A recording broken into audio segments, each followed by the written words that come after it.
We're doing a story on your state capitol building here, and it's a downscale replica of the Capitol building in Washington, D.C. And our Capitol building in Canada is actually a downscale model of your Capitol building, except it's made out of ice. It's an igloo, you see. And we're worried about global warming and the fact that it might melt, so we're putting a dome over it. But in order to pay for it, we have to attract tourists. Would you be interested in visiting the Canada's national igloo? Absolutely. Yeah? Sure. Congratulations, Canada, on preserving your igloo. Congratulations, Canada, on preserving your national igloo. Yes, indeed.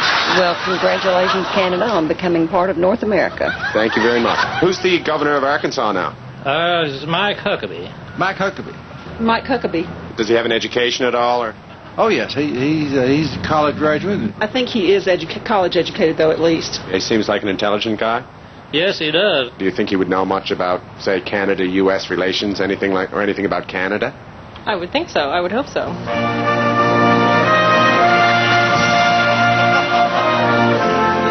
Hi, I'm Governor Mike Huckabee of Arkansas, wanting to say congratulations, Canada, on preserving your national igloo. Thank you, Governor. Thanks for being part of 22 Minutes. Thank you. The most watched news team in Canada. Excellent. Thank you. Prime Minister Jean Poutine said that he wouldn't endorse any candidate. He says that you look like the man who should lead the free world into the 21st century. Yeah, so what do you think about that? How's his endorsement? Well, I appreciate his strong statement. He understands I believe in free trade. He understands I want to make sure our relations with our most important neighbor to the north of us, the Canadians, is strong, and we'll work closely together. Work from Canada. Do you think Al Gore would know that Toronto was the capital of Canada? Well, I would hope so, but he probably does. You don't hear him talk about Canada, do you? No, you don't. Of course not. That's true, you don't. No. Do you think he'd know that Toronto was the capital of Canada? Well, I'll give him credit. He might know that. So you two are big Gore supporters? Very much so. Pretty politically active? Very much so. Yes. Do you think it might be a good idea if Canada allowed daily newspapers? Definitely think so. Why don't they? Congratulations, Canada, on reaching a population of 1 million. Will you be voting for Gore? I believe so. Congratulations, Canada, for legalizing VCRs. So you used to work in news? I did for about 15 years. Congratulations, Canada, on legalizing staplers. Congratulations, Canada, on getting the electric lights in Parliament. Congratulations, Canada, for finishing the channel to China. If you were a Canadian, you'd like to see Canada allow daily newspapers? Absolutely. So we should have a daily newspaper in Canada? I would think that for those people that would take advantage of it, certainly. Mr. Gore, question from Canada. You know, it is a tradition that newly elected presidents always make their first foreign visit a trip to the capital of Canada. Can we expect to see President Gore in Toronto in the new year? Well, I'm just focused on the election. Do you think he'd know, like, that Toronto was the capital of Canada? Well, yeah, if you think that's real important. Congratulations, Canada, on getting a second area code. Well, see, in Canada, we're on a different clock. We've always been on a 20-hour clock, which is similar to the French. And now there's some discussion that we should finally get in line with the United States and move on a 24-hour clock. So it's not synchronized with U.S.? No, because an hour of Canadian time actually has like 65 American minutes. So the problem is, using American, you come to Canada to visit, and then your bus leaves at 4:30, and then you show up for 4:30, and it's really leaving really on our clock 10 after 5. You know what I mean? Well, yeah, I do, and I think you should go with U.S. time. It would be very confusing. This is the first I've heard about it. I had no idea that Canada was on a 20-hour clock. But it's actually the same amount of time, but just our minutes are longer. Okay. By American standards. Well, I think it should be switched. Yeah. Canada, please move to the 24-hour clock. Who's the governor now? Thomas Vilsack.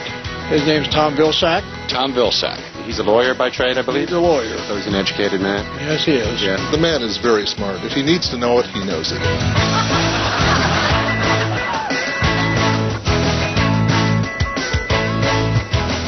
Hi, I'm Governor Tom Vilsack from Iowa.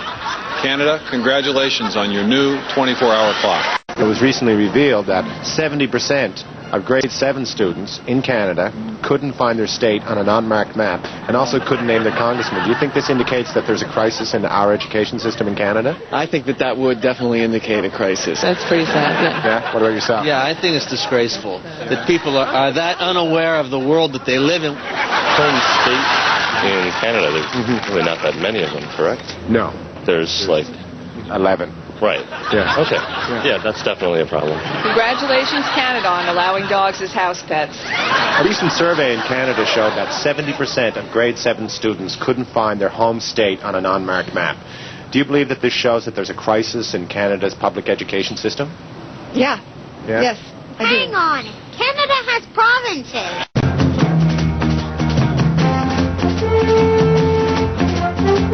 As you're probably aware, it's been widely reported that the mining rights to Mount Rushmore is actually held by a Canadian company. They say that they want to do preliminary explorations to see if there's any plutonium in the mountains. They want to do precision blasting in the off-season, but some people are saying that's not acceptable. They should be forced to drill into the heads from behind. What do you think? I think probably from the back. I think from the back of the mountain. Why mess up? You know, this is a national monument. Choose the course which has the least impact on the environment. And if that involves precision blasting, which it should, I think that's probably okay. So do you think they should be forced, even though it's more expensive, to drill into the heads from behind? Yes. Hello, Canada. Our Eskimo neighbors to the south. You're watching Jean Chrétien on Bumbling Through What?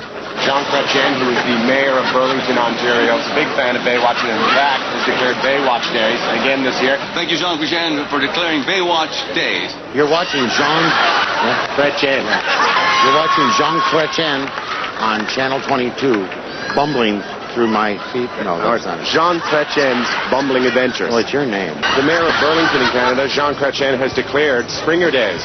Thank you, Jean Chrétien, for declaring Springer Days this summer, and maybe you'll declare Summer Days this spring. It's great to talk to you. Okay, thanks very much. You do a great show. We're big fans in Canada. Thank you. As you know, in the States, they're going to bring back the dollar coin. Now, in Canada, we've had a dollar coin for about 7 years. About 2 years ago, we brought in a $2 coin, and now we're introducing a $5 coin. Our $1 coin is called the loonie. The $2 coin is called the toonie. Now we're about to introduce the $5 coin. It has a maple leaf on it and a wooden texture, so people have taken to calling this coin the Woody. Congratulations, Canada, on getting your first Woody.